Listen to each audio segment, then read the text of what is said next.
बार की बात है। दूर एक गांव में एक धूर्त महिला थी जिसे काम करना बिल्कुल पसंद नहीं था।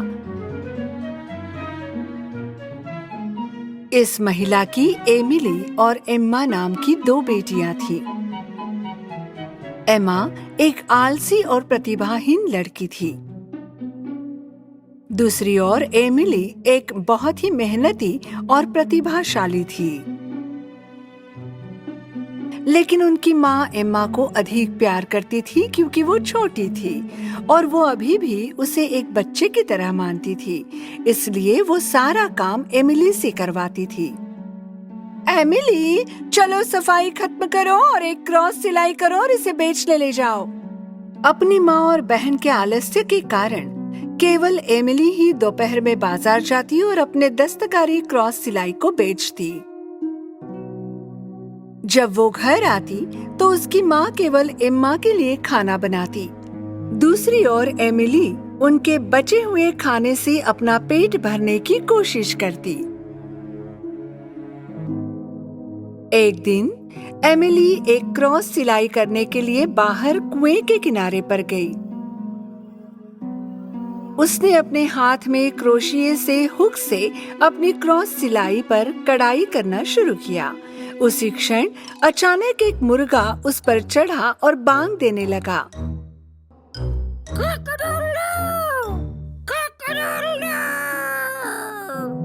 आउच! मुर्गे, मेरे सिर से उतर जाओ। ओह नहीं, मेरे क्रॉस स्टिच। एमिली इतनी दुखी थी कि उसने अपनी क्रॉस सिलाई को कुएं में गिरा दिया। अगर मेरी माँ को इस बारे में पता चलेगा तो वो बहुत नाराज होगी। कॉक-डडल-डू! अपने दिमाग का प्रयोग करें, बाल्टी का प्रयोग करें। Brain bucket, Kock-doodle-do! एमिली, जैसा कि मुर्गे ने कहा, कुएं में लटकी बाल्टी लेने की कोशिश करने लगी। वो अपने हाथ से बाल्टी लेने वाली थी। एक पल के लिए उसका संतुलन बिगड़ गया और वो कुएं में गिर गई।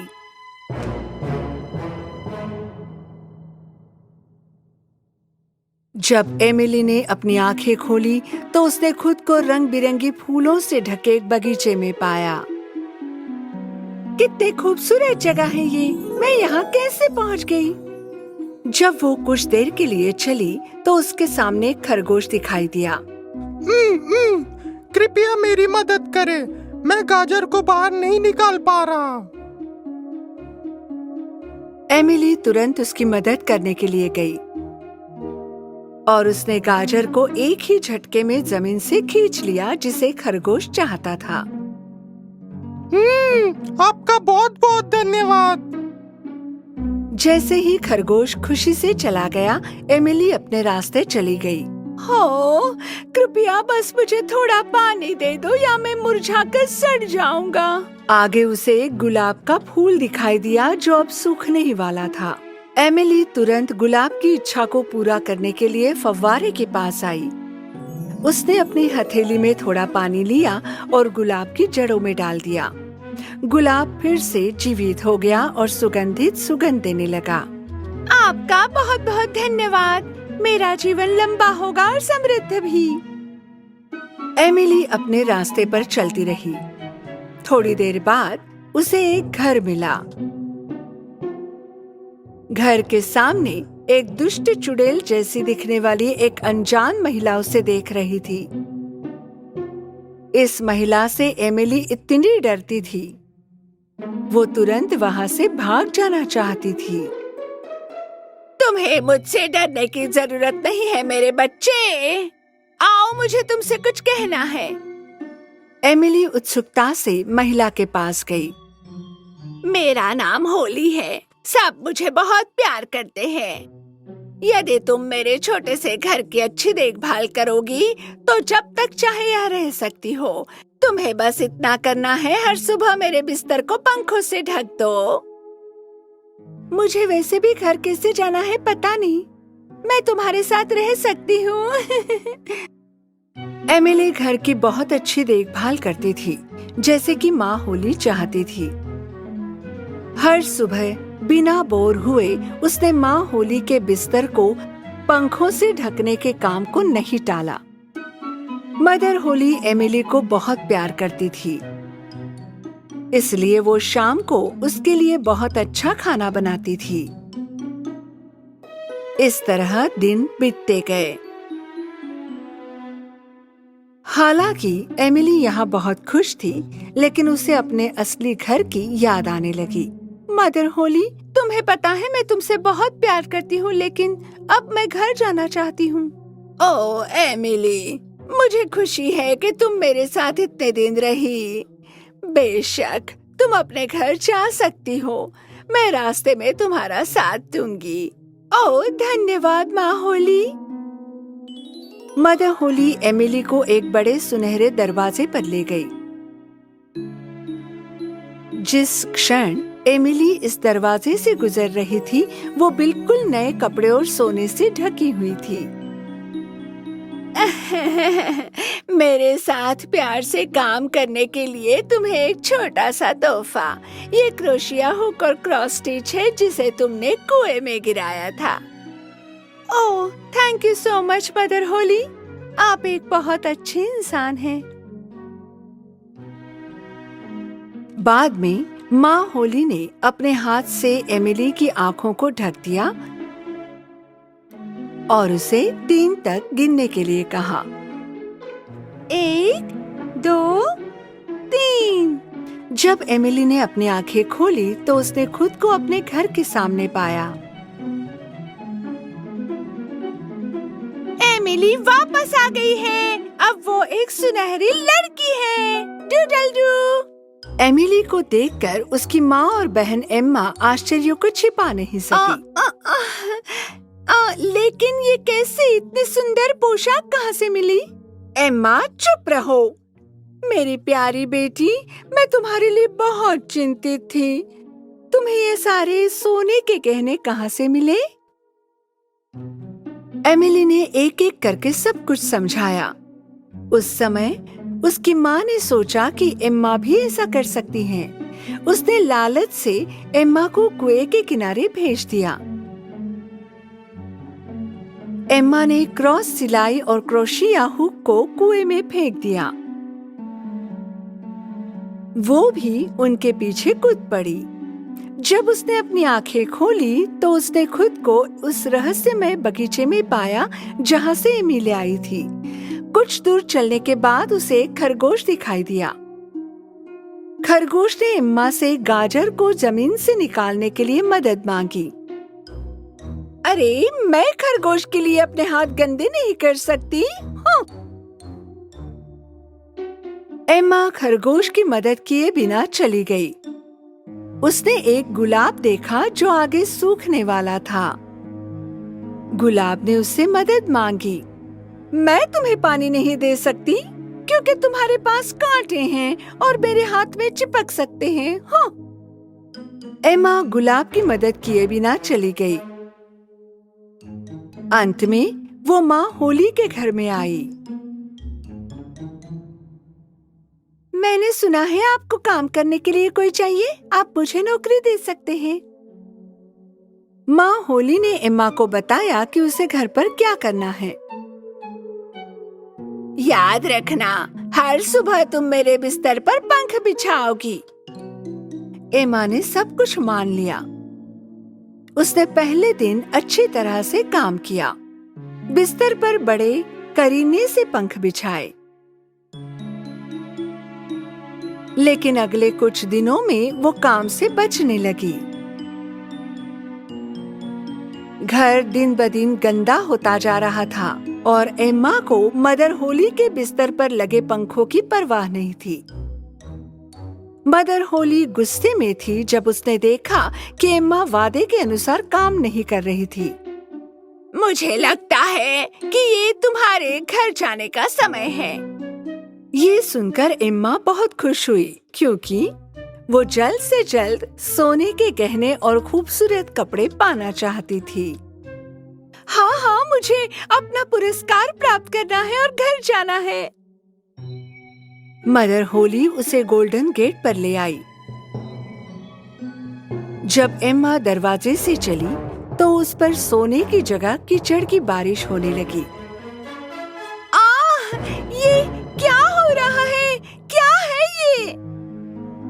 इस दरवाजे ने तुम पर सोने की बारिश नहीं की, क्योंकि तुमने सही काम नहीं किया। अब 3 गिनो और घर वापस जाओ। 1, 2, 3। फिर उसने खुद को अपने घर के बगीचे में पाया। उसे देखकर मुर्गा बांग देने लगा। एम्मा वापस आ गई है। अब वो एक मिट्टी की लड़की है। उसकी माँ और बहन एमिली उसे कीचड़ में देखकर चौंक गई। एम्मा ने उन्हें बताया कि ये मैले कपड़े उसके लिए उस काम को न करने का इनाम थे जो माँ होली ने उसे दिया। उस दिन से एम्मा प्यार से काम करने के महत्व को समझ गई और होशियार हो गई, और अपनी बड़ी बहन एमिली की तरह क्रॉस सिलाई करना उसने शुरू कर दिया। इस प्रकार दोनों बहनें एक साथ क्रॉस सिलाई करके और बेचकर एक सुखी जीवन व्यतीत करने लगी। आलसी लड़की। एक बार की बात है, एक पिता और उसकी 2 जवान बेटियां दूर एक देश में एक साथ रह रहे थे। एक लड़की बहुत मेहनती थी और दूसरी बहुत आलसी। दीदी, क्या आप कभी मदद भी करती हैं? मैं बहुत थक गई हूँ। अरे नहीं, तुम पहले से ही सफाई कर रही हो, अब मैं अपने हाथ गंदे क्यों करूं? मेरे नाखून भी टूट जाएंगे। उनके बूढ़े पिता एक मेहनती इंसान थे, इसलिए हमेशा थक जाते थे। शाम को उनके पास सिर्फ सूप और कुछ रोटी ही खाने के लिए होती थी। एक दिन बूढ़े पिता ने अपनी बेटियों से एक निवेदन किया। मेरी प्यारी बेटियों, तुम जानती हो मैं तुम दोनों से बहुत प्यार करता हूँ, और मैं सोच रहा था कि अब तुम दोनों बड़ी हो गई हो और समय आ गया है कि तुम दोनों जिम्मेदारियां उठाओ। मैं चाहता हूँ कि तुम दोनों कोई काम या नौकरी ढूंढो। आप सही कह रहे हैं, मैं कल जरूर कोई काम तलाश कर लूंगी। और तुम्हारा क्या मेरी बच्ची? मेरी बहन को नौकरी मिलनी चाहिए, ये उसकी बात है, लेकिन मुझे लगता है कि मैं घर का काम ज्यादा अच्छा करती हूँ। बूढ़ा अपनी बेटियों को इतना उत्सुक देखकर बहुत खुश था। अगले दिन जब मेहनती लड़की नौकरी की तलाश में घर से निकली तो उसके पिता उसके पास आए। मेरी प्यारी बच्ची, मैं तुम्हें एक सलाह देना चाहता हूँ। अगर कभी भी कोई तुमसे मदद मांगे तो उसे मना मत करना। हमेशा तट पर रहना और अपने काम से प्यार करना, और जो भी काम करो पूरी लगन से करना। धन्यवाद पिताजी, मैं आपकी सलाह कभी नहीं भूलूंगी। ये हुई ना बात मेरी बच्ची। मेहनती बेटी अपनी नौकरी खोजने निकल पड़ी, जबकि आलसी बेटी, जिसने कहा था कि वो घर का काम करेगी, उसने कुछ नहीं किया। घर दिन ब दिन गंदा होता जा रहा था और भी गंदा। मेहनती लड़की कई दिनों तक पैदल चलती रही, लेकिन उसे कोई काम नहीं मिला। कुछ दूर चलने पर मेहनती लड़की को सूखी शाखाओं और जड़ों वाला एक पेड़ दिखा। अरे जवान लड़की, क्या तुम मेरी सूखी शाखाओं को साफ कर दोगी और मेरी जड़ों में थोड़ा पानी दे दोगी? मेहनती लड़की ने पेड़ की सभी सूखी शाखाओं को तब तक साफ किया जब तक कि उसकी हथेलियां घायल नहीं हो गईं, और अपने पीने के पानी से जड़ों को भी सींचा। धन्यवाद प्यारी लड़की, लेकिन अब तुम्हारे पास पानी नहीं बचा है। कोई बात नहीं, आपको मदद की जरूरत थी और मैंने आपकी मदद की। मैं अपने लिए पानी ढूंढ लूंगी। मेहनती लड़की अपने रास्ते पर आगे चलती रही। आगे उसे टूटे और बिखरे हुए हिस्सों के साथ एक चूल्हा मिला। अरे सुंदर लड़की, क्या तुम मेरी मरम्मत कर दोगी ताकि मैं बेहतर दिखूं? मेहनती लड़की ने मुट्ठी भर मिट्टी ली और चूल्हे की सभी दरारों को अच्छे से भर दिया। धन्यवाद प्यारी लड़की, लेकिन तुम मेरी वजह से इतनी गंदी हो गई। ओह कोई बात नहीं, कपड़े मायने नहीं रखते। आपको मदद की जरूरत थी, मैंने मदद की। मेहनती लड़की उस नए से चूल्हे को छोड़कर अपने रास्ते पर चलती रही।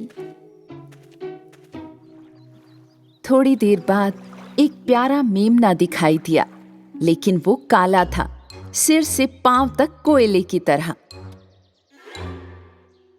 हेलो प्यारी लड़की, मैं गलती से कोयले में घुस गया और गंदा हो गया। तुम मुझे नहला दोगी क्या? मेहनती लड़की ने मेमने को झील के किनारे नहला दिया। मेमना पहले की तरह सफेद हो गया और चमक उठा। धन्यवाद, लेकिन तुम मेरी वजह से भीग गई। तुम्हें मदद की जरूरत थी, मैंने मदद की। मैं पहले से ही बहुत गंदी थी, अब मैं साफ हो गई। मेहनती लड़की अपने रास्ते पर चलती रही। जब अंधेरा हुआ तो उसे एक सुंदर घर मिला। ओह, जहां 7 परियां रहती थी। मेहनती लड़की घर में दाखिल हुई। हेलो, मैं आपके घर बिना अनुमति के आने के लिए क्षमा चाहती हूँ। मैं एक युवा लड़की हूँ जिसे काम की तलाश है। तुम चाहो तो यहाँ काम कर सकती हो जवान लड़की। हमारे घर में 7 कमरे हैं। तुम्हें हर दिन सिर्फ 6 कमरे साफ करने होंगे, लेकिन 7वें कमरे में भूल कर भी मत जाना। मेहनती लड़की ने नौकरी स्वीकार कर ली। जैसा कि परियों ने कहा था, वो पूरे 1 साल तक हर दिन 6 कमरों की सफाई करती रही। उसने कभी 7वें कमरे में प्रवेश नहीं किया। और जब उसके पास काफी पैसे जमा हो गए तो उसने परियों से घर लौटने की अनुमति मांगी। बेशक जवान लड़की, तुम घर जा सकती हो। मैं हैरान हूँ कि तुमने 7वें कमरे में कभी प्रवेश क्यों नहीं किया। मुझे अपने काम पर गर्व है। मेरे पिता कहते थे कि अपना काम हमेशा ठीक से करो, चाहे कुछ भी हो। मेरे यहाँ रहते हुए मेरा काम सिर्फ 6 कमरों की सफाई करना था और यही मैंने किया।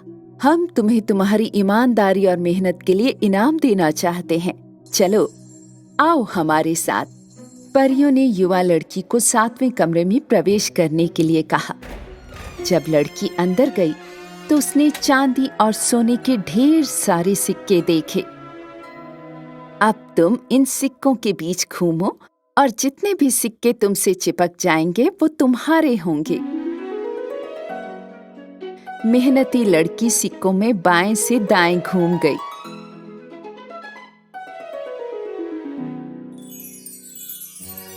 वो बिल्कुल किसी स्टार की तरह लग रही थी जिस पर पैसे लगे हुए थे। फिर मेहनती लड़की परियों को छोड़कर घर लौटने लगी। रास्ते में उसे मेमना मिला, जिसे उसने पहले नहलाया था। मेमना मोतियों से ढका हुआ था। मैं आपकी मदद को भूला नहीं प्यारी लड़की। लो, जितने चाहे मोती ले लो।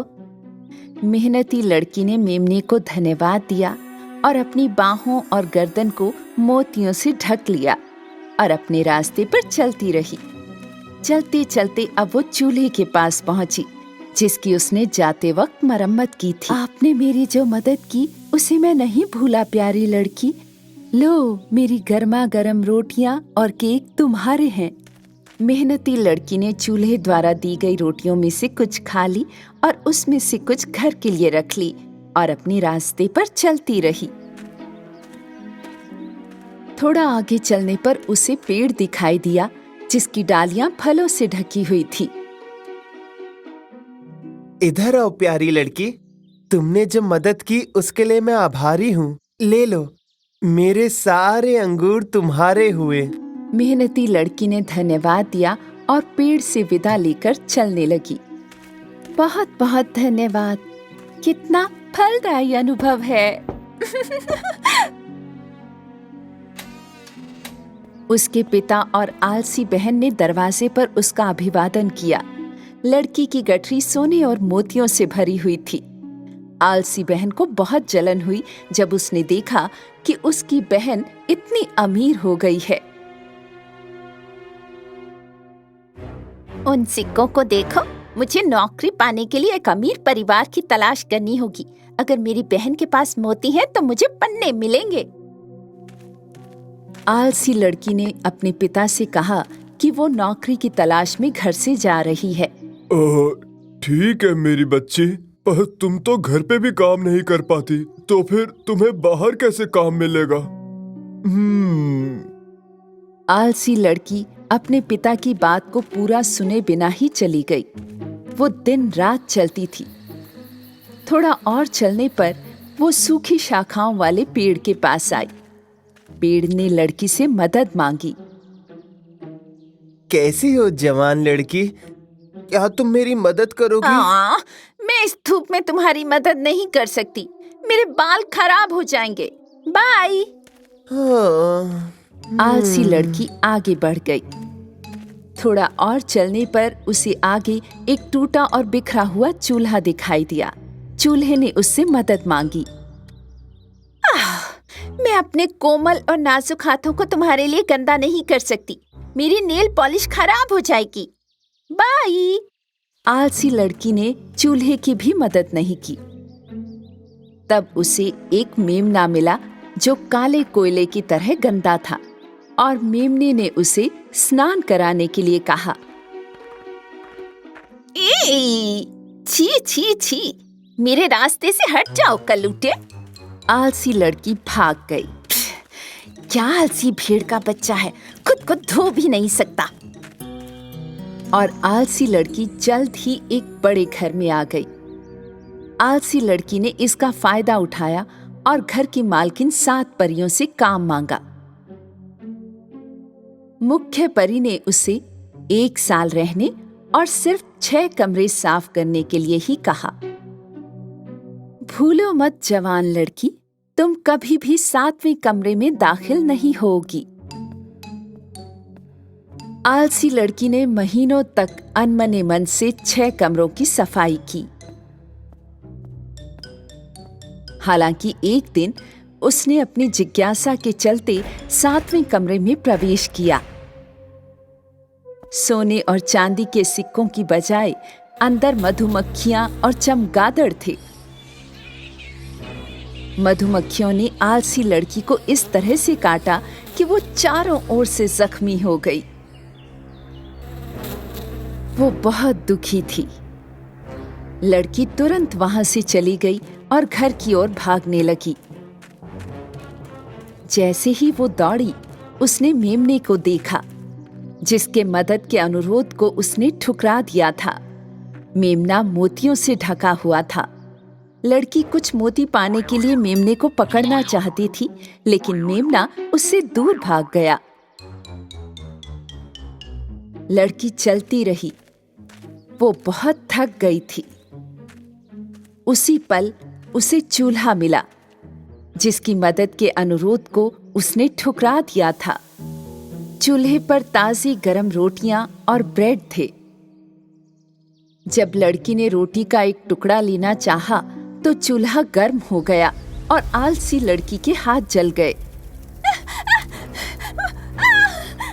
जब आलसी लड़की वहां से भागी, तो वो पेड़ के पास पहुंची, जिसे उसने मदद करने से मना कर दिया था। पेड़ की डालियों पर फलों के गुच्छे थे। जब आलसी लड़की ने कुछ अंगूर लेने की कोशिश की, तो पेड़ दाहिनी ओर झुक गया। लड़की दाईं ओर दौड़ी, लेकिन इस बार पेड़ बाईं ओर झुक गया।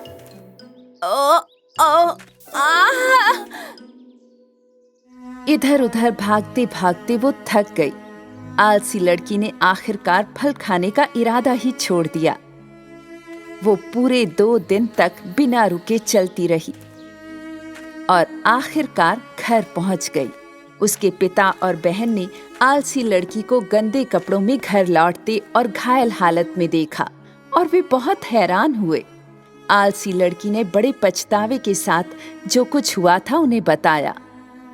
मुझे विश्वास नहीं होता कि ये इतना दर्द देता है। मेरी प्यारी बहन, अब तुम समझ गई कि मेहनती होना कितना जरूरी है।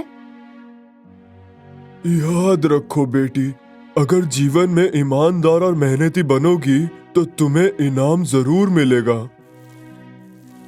उस दिन के बाद आलसी लड़की फिर कभी आलसी और कामचोर नहीं रही। दोनों बहनों ने कड़ी मेहनत की और उन्हें अच्छा फल मिला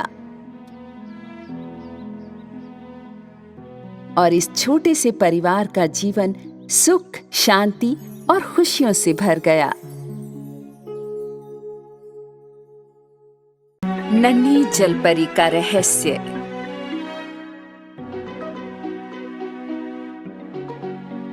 एक जमाने में समुद्र के सबसे खूबसूरत महल में राजकुमारी आर्या और प्रिंस एडवर्ड रहते थे। शाम को वे महल के घाट पर घूमने गए और सूर्यास्त देखा। फिर सुबह की धूप का आनंद लेने के लिए वे समुद्र में तैरने गए। राज्य के अन्य मनुष्यों में से कोई भी नहीं जानता था कि राजकुमारी आर्या वास्तव में एक मत्स्य कन्या थी, सिर्फ राजकुमार को छोड़कर। मेरी राजकुमारी, आखिरकार हर कोई समझ जाएगा कि आप एक मत्स्य कन्या हैं। आप इसे राज क्यों रखना चाहती हैं? सब लोग आपके जैसे दयालु नहीं होते मेरे राजकुमार। अगर उन्हें पता चला कि मैं एक मत्स्य कन्या हूँ। जब भी जलपरी आर्या अपने रहस्य को बताने के बारे में सोचती तो उसे अपने पिता की बातें याद आती। बेटी, तुम्हें पता होना चाहिए कि मनुष्य हानिकारक होते हैं। एक दिन आर्या और उसकी सहेली महल की नौकरानी तट पर चल रहे थे। डागी, चलो दौड़ो और इसे ले आओ। डागी आपसे बहुत प्यार करता है राजकुमारी। वो बहुत वफादार और दयालु कुत्ता है लिली। राजकुमारी जी, अगर आप आज्ञा दें तो मैं आपसे कुछ पूछूं? बेशक तुम पूछो। महल में नौकर, मेरे दोस्त लोग, हर कोई सोचता है कि आप एक मत्स्य कन्या हैं। क्या ये सच है? जलपरी ने जो बातें सुनी उससे वो हैरान रह गई। उसे तुरंत समुद्र की अपनी आजाद और खूबसूरत यादों की याद आ गई।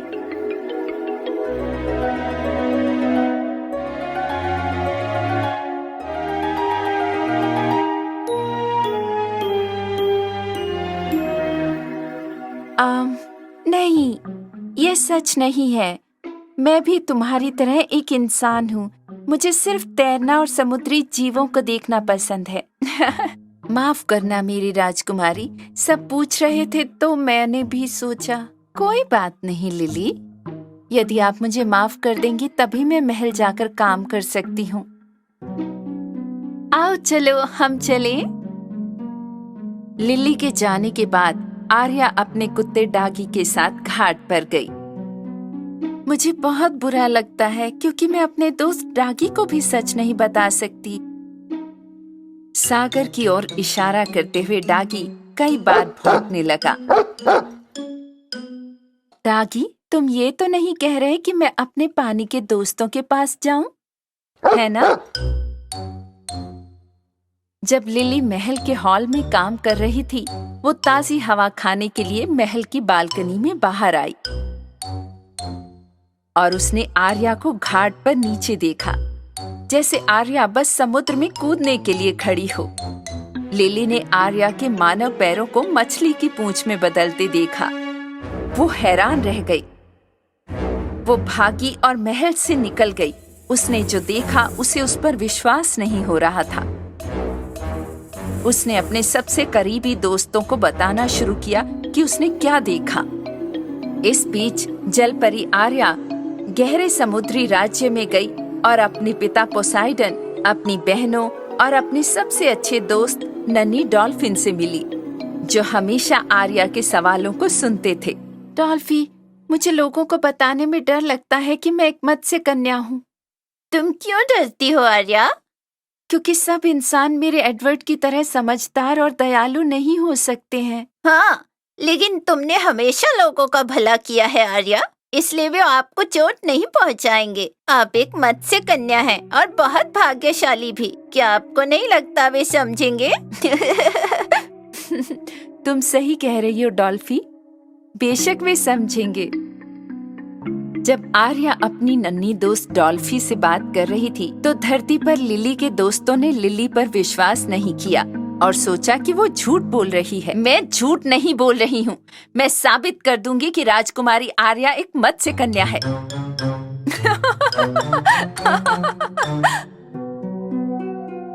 जब तट पर शाम हो रही थी, लिली चुपके से कांच के डिब्बे के साथ घाट पर गई और जल परी आर्या के लौटने का इंतजार करने लगी।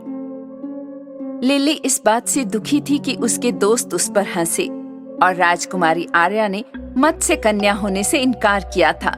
थोड़ी देर बाद उसने पानी पर एक लहर देखी और कांच के डिब्बे को घाट के अंत तक खींचकर उसने उसे पानी में गिरा दिया। जलपरी आर्या पानी के भीतर थी, लिली के कांच के डिब्बे से अनजान, जो पानी में घाट से नीचे आ रहा था, लगभग अदृश्य रूप से। वो पानी से बाहर निकलने और इंसान बनने ही वाली थी, लेकिन वो पानी में ही कांच के डिब्बे से दुर्घटनाग्रस्त हो गई। इससे पहले कि वो कुछ समझ पाती, डिब्बे का ढक्कन उसके ऊपर बंद हो गया। बचाओ, कोई मुझे बचाओ, ये क्या हो रहा है? जब लिली ने अपनी रस्सी पर रस्साकशी महसूस की तो उसने कांच के डिब्बे को समुद्र से खींचकर घाट पर छोड़ दिया। लिली को देखकर आर्या को एक पल के लिए उम्मीद जगी। लिली, लिली, बचाओ मुझे।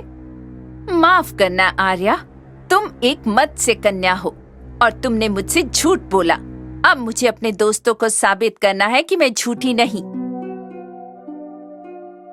लिली कांच के डिब्बे को खींचकर तट पर एक सुनसान जगह ले गई।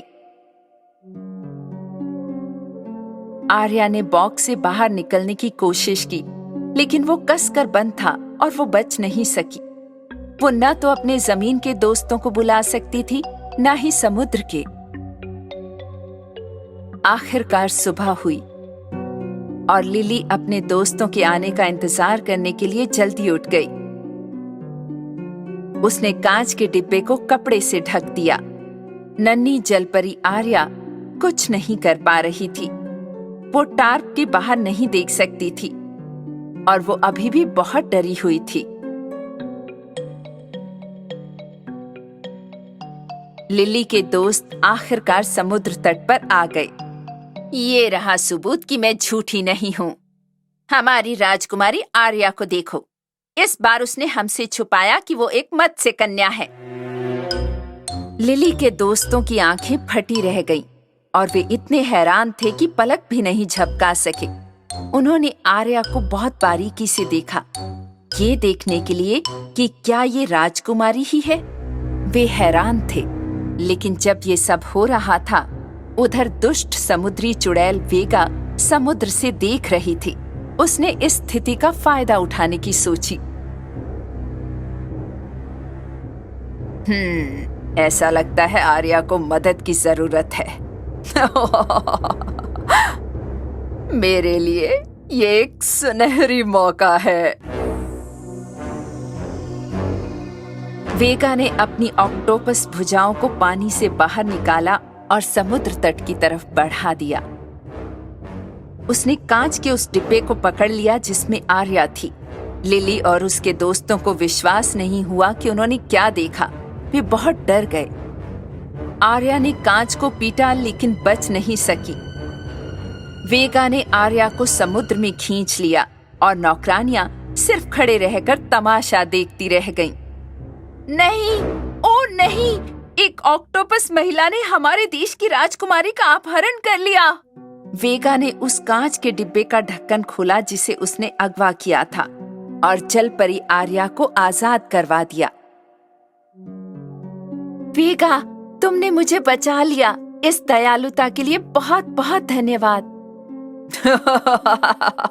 हाँ नन्ही जलपरी, मैंने तुम्हें बचा लिया।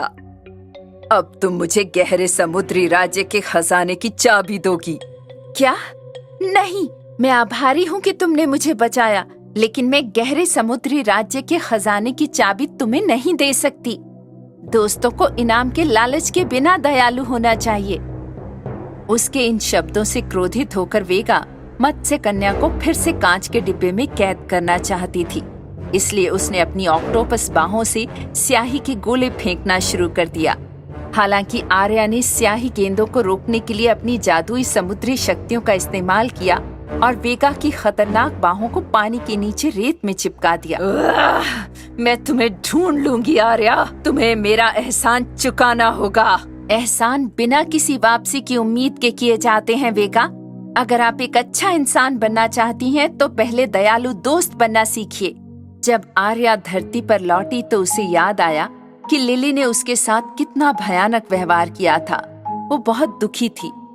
वो तुरंत प्रिंस एडवर्ड के पास गई और उसे जो कुछ हुआ था बताया। फिर उन्होंने लिली को बुलाया। लिली, मुझे तुम्हें सच ना बताने के लिए अफसोस है। हाँ, मैं एक मत्स्य कन्या हूँ। मेरा घर भूमि और समुद्र दोनों है और मुझे इन दोनों के लोगों से प्यार है। मैं आपके प्रति कठोर हो गई थी मेरी राजकुमारी, माफ कर दीजिए।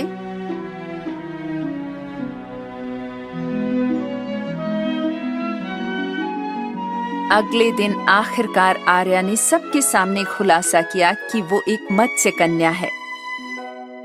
देश में रहने वाले सभी लोग और यहाँ तक कि जानवर भी इस खबर से बहुत खुश थे, क्योंकि अब उनके पास एक ऐसी सुंदर राजकुमारी थी जो जमीन और समुद्र दोनों जगह उनकी रक्षा कर सकती थी।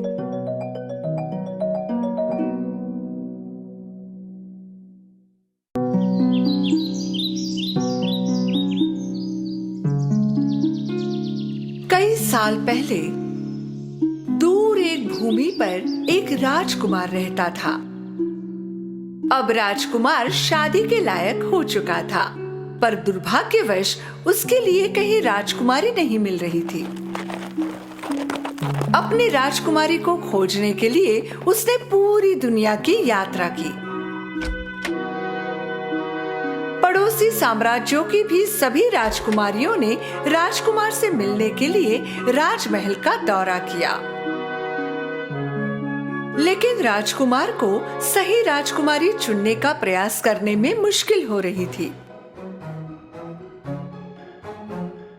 उसके पिता राजा चाहते थे कि उनके बेटे को असली राजकुमारी मिल जाए। इतने साल प्रयास करने के बाद उसने सही राजकुमारी को पाने की पूरी आशा खो दी। दुखद, निराशाजनक और गहरे विचारों के राजकुमार ने अपना जीवन जीना जारी रखा। राजा और रानी वास्तव में उसकी स्थिति से बहुत दुखी थे। एक और दुखी रात जब वो वहां सोचते बैठे थे, एक बड़ा सा तूफान शुरू हुआ। जोरदार बारिश शुरू हो गई। बिजली गरज रही थी।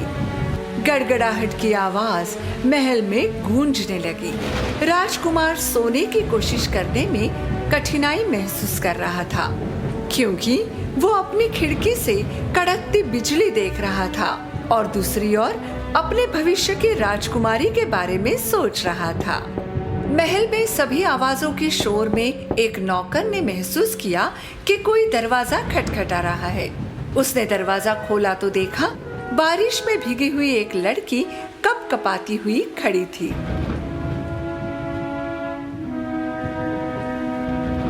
पूरे राज्य में गरीब युवा लड़कियों में वो अभी भी बहुत सुंदर और नाजुक लग रही थी।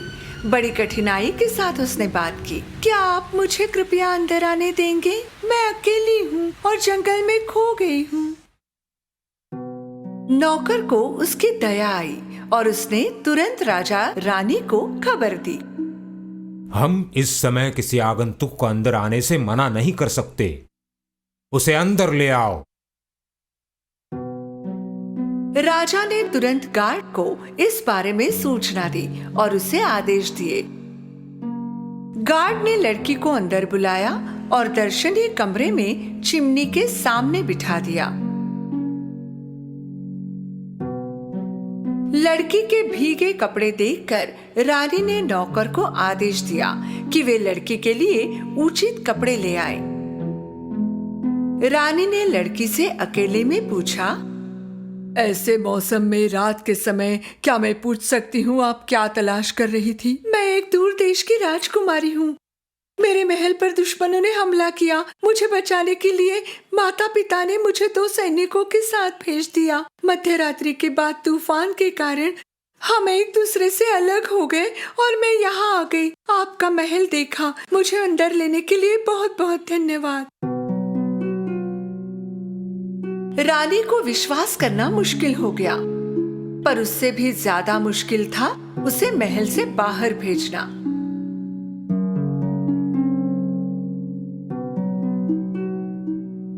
राजकुमार ये देखने के लिए उत्सुक था कि ये रहस्यमय लड़की कौन है। वो उससे मिलना चाहता था। उस समय लड़की ने रानी के दिए हुए कपड़े पहने थे। उसके बाल पूरी तरह सूख गए थे और अब उसे जरा अच्छा लग रहा था। अब वो अधिक सुंदर और मोहक लग रही थी। जैसे ही राजकुमार ने कमरे में प्रवेश किया, वो उसके सौंदर्य और शालीनता पर विश्वास न कर सका। उसकी उपस्थिति से मंत्रमुग्ध हो गया। रानी ने कहा कि वो स्थिति को संभाल लेगी और पता लगाएगी कि ये सच में राजकुमारी है या नहीं।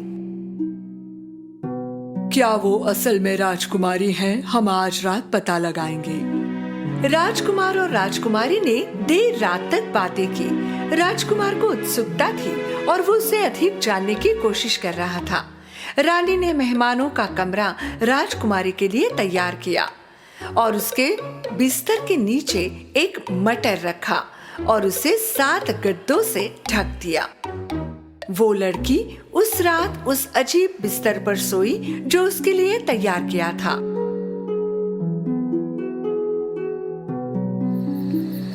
दूसरी सुबह रानी ने उस लड़की के उठने का इंतजार किया और जब वो जागी तब उसे पूछा, कल रात अच्छी नींद आई? मैं बहुत भाग्यशाली हूँ कि आपने मुझे आश्रय दिया, लेकिन मुझे अच्छी नींद नहीं आई। अच्छा, सच में? क्या मैं पूछ सकती हूँ क्यों? मेरे शरीर में दर्द है। मेरी पीठ दर्द कर रही है। ऐसा लगता है जैसे पूरी रात मैं किसी सख्त चीज पर सोई थी। रानी को इसी जवाब का इंतजार था। उसे पता था कि केवल एक राजकुमारी ही गद्दे की 7 परतों में ढके बिस्तर के अंदर ऐसी असुविधा महसूस कर सकती है। वो राजकुमार के पास गई और जो कुछ हुआ उसे बताया। ये सब सुनकर और आखिरकार ये जानकर कि वो एक असली राजकुमारी है, राजकुमार अपनी खुशी छिपा नहीं पाया। राजकुमार ने राजा से कहा कि वो राजकुमारी से शादी करना चाहता है और राजा ने उसकी इच्छा मान ली। राजकुमार ने कहा कि जब तक उनके राज्य में युद्ध खत्म ना हो, वो कुछ दिन महल में रह सकती है। इतना ही नहीं, उन्होंने उनके देश को बचाने में मदद के लिए अपनी सेना भी भेज दी। और जल्द ही राजकुमार ने राजकुमारी के सामने विवाह का प्रस्ताव रखा। क्या तुम मुझसे विवाह करोगी राजकुमारी? और जैसे ही उसे अपना जवाब मिला, वे खुशी से रहने लगे।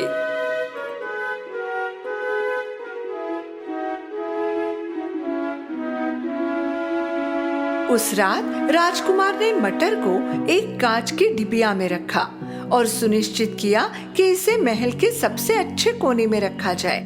कई सालों तक जिनका प्यार पर विश्वास था, ऐसे लोग इस मटर को देखने आते थे।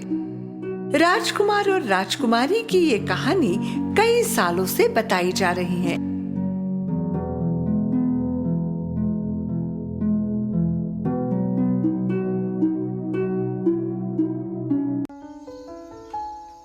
दूर देश में लंबे लाल बालों वाली एक राजकुमारी रहती थी।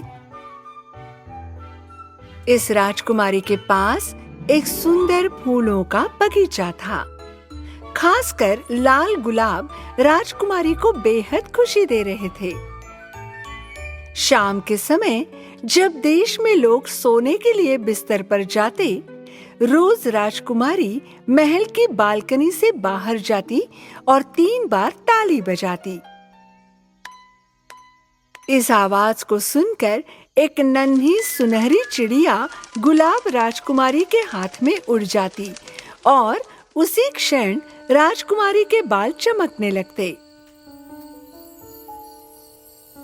प्यारा पक्षी खूबसूरती से गाना शुरू कर देता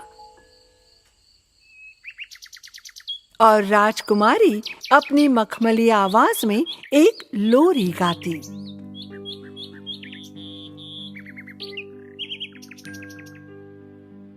राजकुमारी की इस सुंदर लोरी को सुनने वाला हर कोई धीरे धीरे अपनी आंखें बंद कर लेता और तुरंत सो जाता।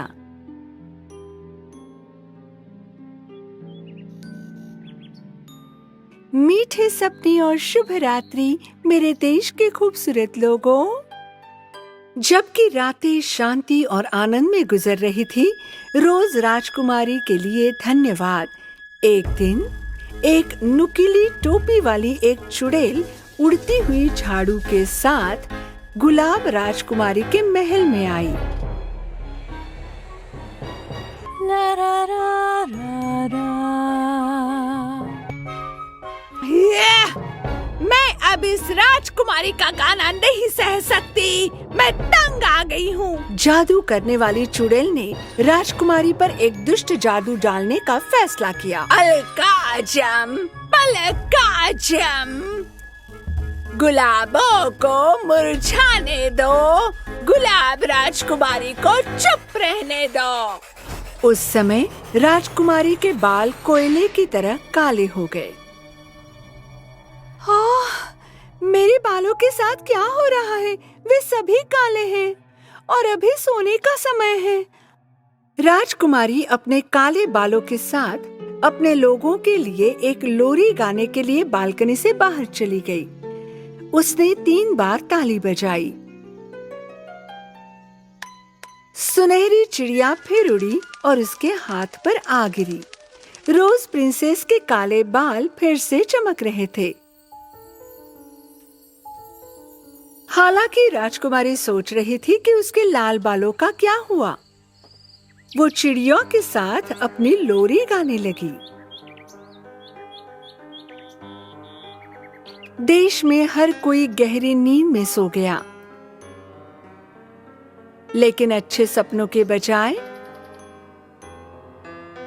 भयानक बुरे सपने आने लगे। यहाँ तक कि बच्चे भी जो रोते रोते जागते गए। मम्मी!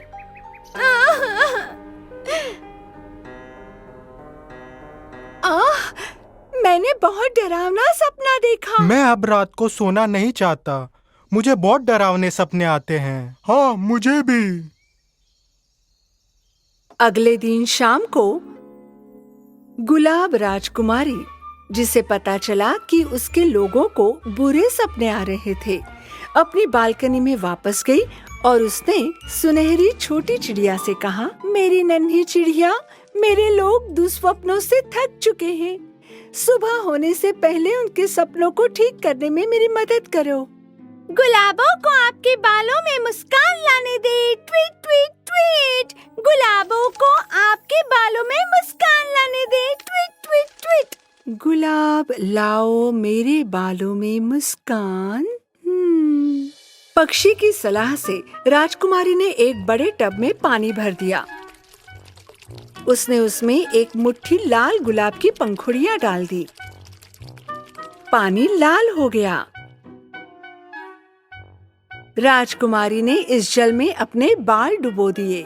उस क्षण बाल लाल हो गए। आहा!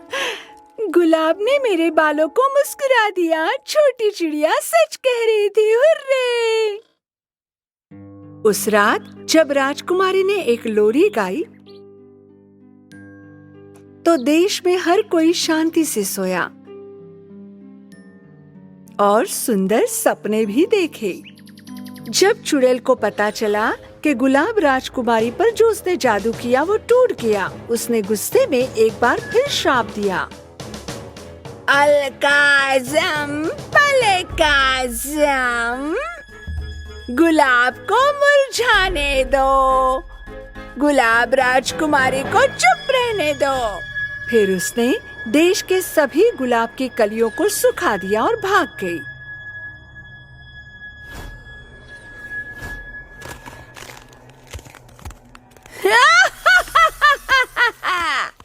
गुलाब राजकुमारी बहुत परेशान थी जब उसने देखा कि उसके बाल फिर से कोयले की तरह काले हो गए। नहीं, फिर से मेरे साथ ये क्या हो रहा है? राजकुमारी ने अपने सहायकों से उसके बालों को ठीक करने के लिए तुरंत गुलाब की पंखुड़ियां लाने को कहा। हालांकि सहायकों को बगीचे या देश में एक भी गुलाब नहीं मिला। अब मैं क्या करूंगी छोटी चिड़िया, मुझे बताओ।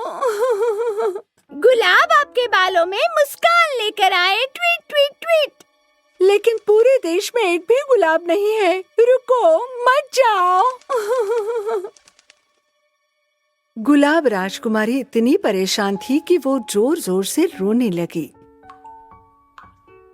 उसकी आंखों से बहते आंसू जमीन पर गिर पड़े। उस समय महल के बगीचे से एक युवा और सुंदर व्यक्ति गुजर रहा था।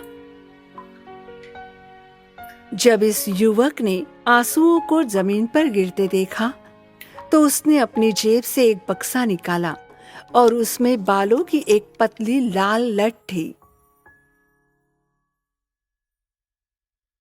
युवक ने लाल बालों की लट को आंसुओं में जमीन पर छोड़ दिया। लाल बालों का एक लट एक पल में एक चमकदार गुलाब में बदल गया। सुंदर आदमी गुलाब लेकर राजकुमारी के पास गया।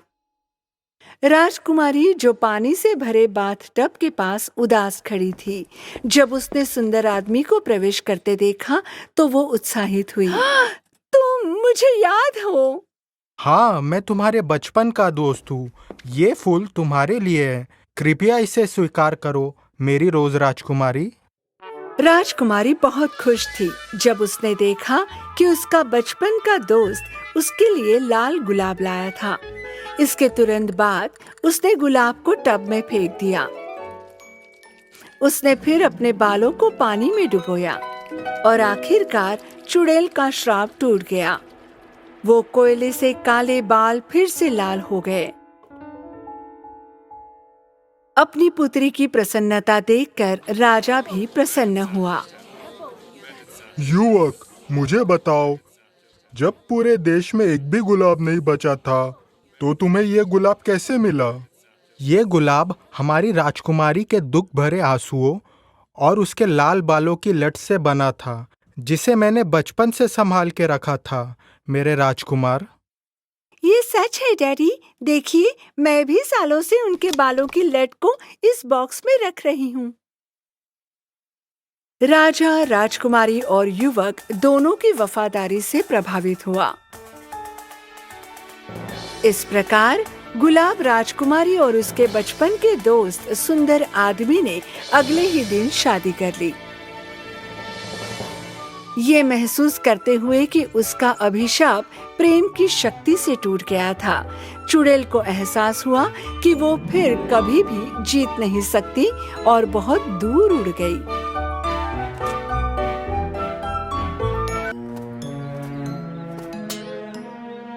एक समय की बात है।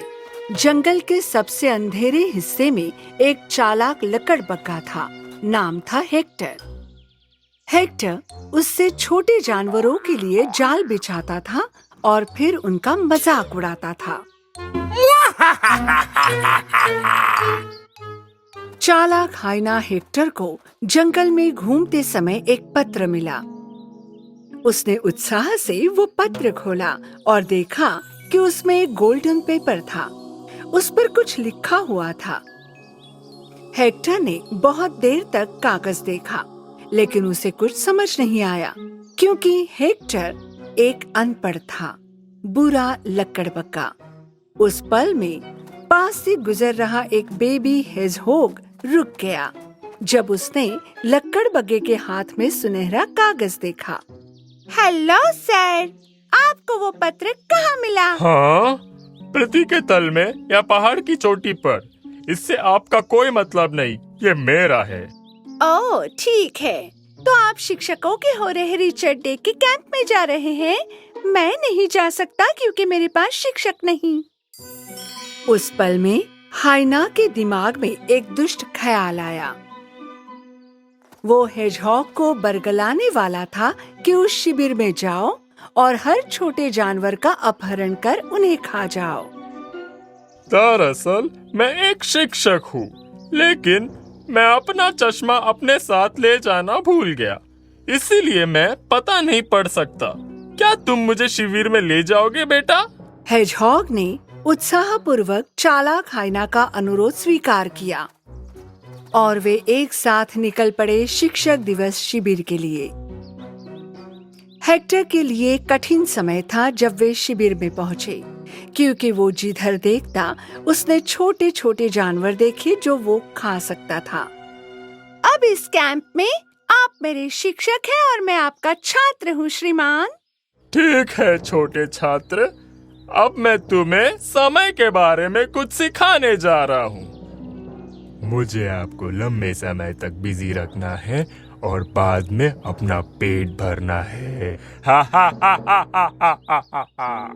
चालाक लकड़बग्गा हेजहॉग से कहता है कि जहाँ है वही रहे जब तक उसकी छाया छोटी ना हो, और हेजहॉग उसकी बातें सुनता है और धूप में प्रतीक्षा करने लगता है।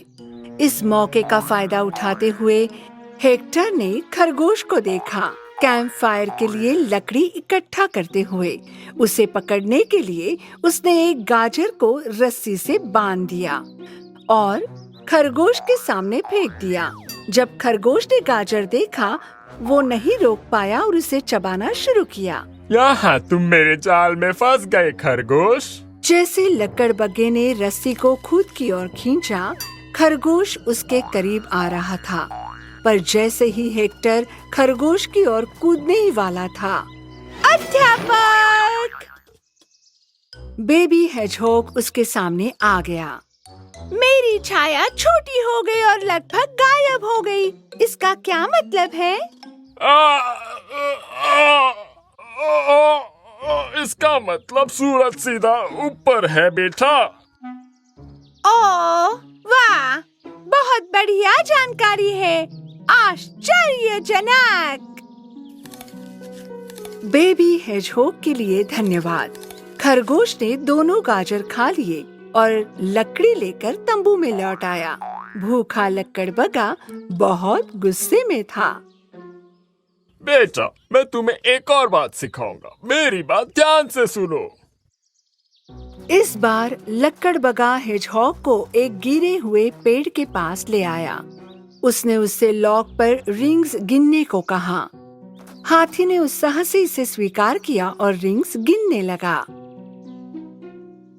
लेकिन यहाँ तो बहुत सारी रिंग्स हैं, संख्या अनंत है। ओह! चालाक हाइना हेक्टर हेजहॉग को छोड़कर अपने रास्ते निकल गया। ठीक आगे उसने 3 मेमनों को देखा जो नाच रहे थे, मजे कर रहे थे। और अब मुझे कुछ स्वादिष्ट मिलेगा। हा हा हा हा हा हा हा हा हा। लकड़बग्गे ने अपने आप को मेमने जैसा बना लिया, खुद पर बहुत सारे रुई के टुकड़े चिपकाकर।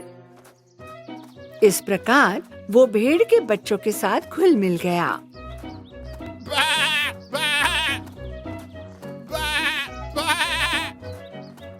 एक क्षण बाद हेक्टर 2 पैरों पर खड़ा हुआ, अपना मुंह पूरा खोल दिया और उनमें से एक को खाने ही वाला था। तभी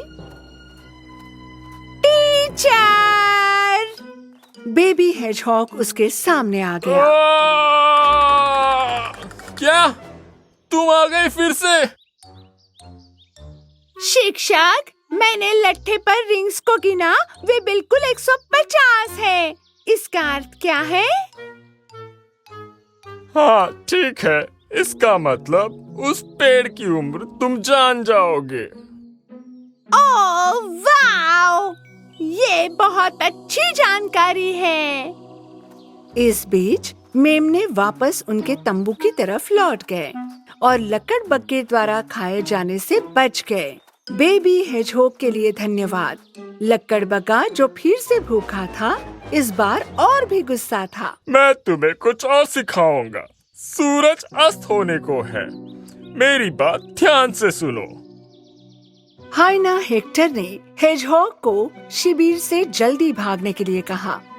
उसने फिर कहा कि वो आकाश में उत्तर तारे का अनुसरण करके अलाव ढूंढने की कोशिश करे। हेजहॉग उत्साह से मान गया। कुछ देर बाद धूप चली गई और आकाश में तारे चमकने लगे। चालाक हाइना हेक्टर एक लाइन के पीछे दुबका हुआ था। कैंप फायर के पास बैठे शिक्षक और छात्र जानवर का शिकार करने के लिए। आग के बुझते ही मैं हर पिल्ले को पकड़ लूंगा जो अंधेरे में इधर उधर भाग रहे हैं। जैसे ही शिक्षक भालू ने कहा कि सोने का समय हो गया है और आग बुझा दो, और उसने पानी डाल दिया, लकड़बग्गा उन पर कूद पड़ा। ये लकड़बग्गा है। नहीं, कोई मदद करो। जब शिविर में जानवर डर के मारे इधर उधर भाग रहे थे, बेबी हेजहॉग को आखिरकार उत्तरी तारे के प्रकाश में कैंप मिल ही गया। हालांकि उसने जो देखा उससे वो दंग रह गया। नहीं, वो शिक्षक नहीं है, उसने मुझे धोखा दे दिया है। हेजहॉग ने सुइयों को उसकी पीठ पर फेंकना शुरू कर दिया, इतनी तेजी से कि उसने उसे एक छोटी सी जगह में फंसा दिया। लकड़बग्गा जो हिल नहीं सकता था वहाँ से जल्दी में चिल्लाया, मदद करो, मुझे जाने दो। मैं वादा करता हूँ कि मैं तुम्हें चोट नहीं पहुँचाऊंगा। मैं तुरंत कैंप छोड़ दूंगा। हेजहॉग धीरे धीरे लकड़बग्गे के पास पहुंचा। मुझे आप पर भरोसा नहीं करना चाहिए था। तुम शिक्षक नहीं हो, तुम एक चालाक लकड़बग्गा हो। अब इस जगह को छोड़ दो या फिर मैं बनाऊंगा एक और खतरनाक पिंजरा मेरी पीठ की सुइयों से। हेजहॉग की मदद से लकड़बग्गा ने कांटों से छुटकारा पा लिया और शीघ्रता से छावनी से भाग गया। उस रात शिक्षक भालू ने छोटे हेजहॉग को शिविर का सबसे मूल्यवान पुरस्कार द लिटिल टीचर अवार्ड दिया, क्योंकि कभी-कभी केवल ज्ञान ही काफी नहीं है। अच्छे उद्देश्यों के लिए ज्ञान का उपयोग करना और कभी-कभी इस ज्ञान को साहस से ताज पहनाना भी जरूरी होता है।